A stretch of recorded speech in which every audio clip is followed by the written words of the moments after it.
This one had me for a minute. I'm trying to pull the pinion gear and it just won't come off.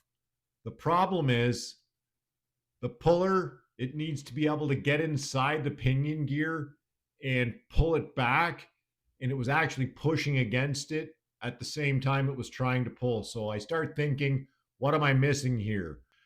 Turns out it's this. There's a washer sitting inside the pinion. At the time, you don't really see it. It's covered in oil and it blends right in. It's basically hidden in plain sight.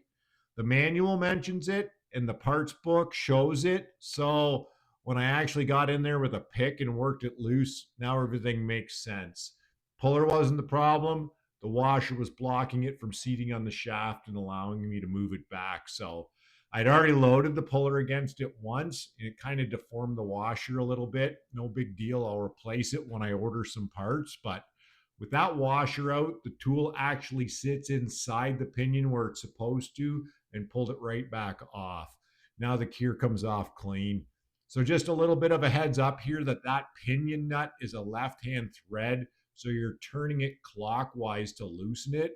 Real easy to miss, especially if you don't know it's there.